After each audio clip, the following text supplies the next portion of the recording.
नमस्कार दोस्तों। सबसे पहले आज नववर्ष की सभी को शुभकामनाएं। पशुपालन से संबंधित मैं एक और नई जानकारी लेकर आपके सामने उपस्थित हूं। तो आजकल पशुपालन में आपने एक बार बार एक शब्द आ रहा है कि मिनरल मिक्सचर, खनिज लवण पशुओं को खिलाना। खनिज लवण है क्या, मैं उसके बारे में आपको बताना चाहूँगा और इसे खिलाने से क्या लाभ हैं और नहीं खिलाते हैं तब क्या नुकसान होते हैं। तो सबसे पहले खनिज लवण के बारे में मैं बताना चाहूँगा। ये एक तरह की लोगों ने धारणा बना ली है कि दवाई है। ये दवाई नहीं है, वास्तव में ये एक खुराक है।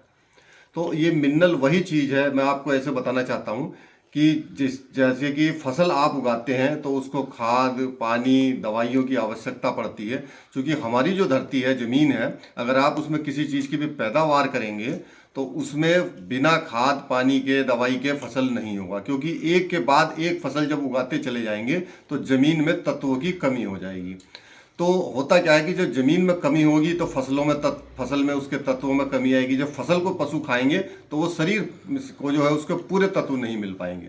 तो इसीलिए ये मिनरल मिक्सचर, खनिज लवण जो है, ये एक तरह के 16 तत्व होते हैं इसमें, और ये शरीर के लिए बहुत ही अति आवश्यक है।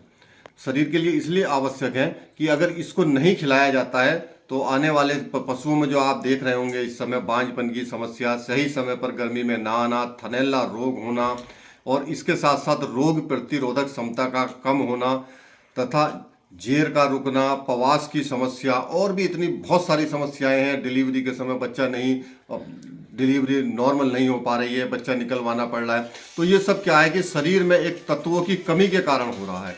जो खनिज लवण हैं, उनके तत्वों की, खनिज लवण जो मिनरल्स मिलने चाहिए शरीर को, वो नहीं मिल पा रहे हैं।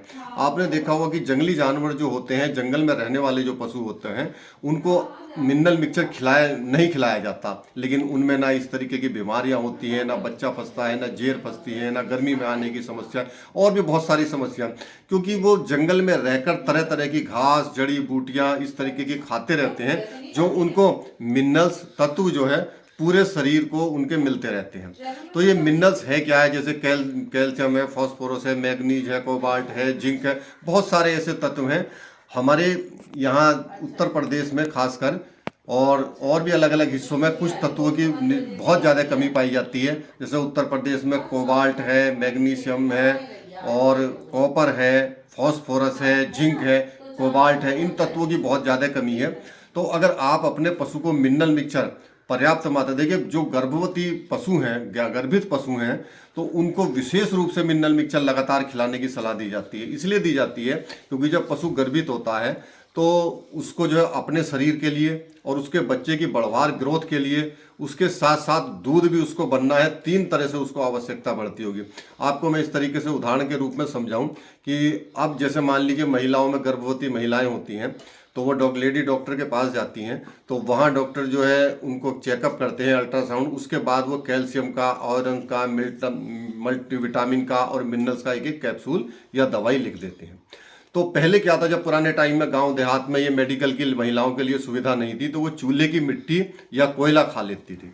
तो आप सोचते होंगे कि ये कोयला खाना और चूल्हे की मिट्टी खाना शौक है। ये शौक नहीं था। उस समय चूंकि तत्व बाहर से कैप्सूल, आयरन वगैरह, ये मिनरल्स, विटामिन के नहीं मिलते थे, तो वो सब जो है, चूंकि जमीन में कुछ ना कुछ तत्व होते थे, तो वो कोयले से और चूल्हे की मिट्टी से ये तत्व मिल जाते थे।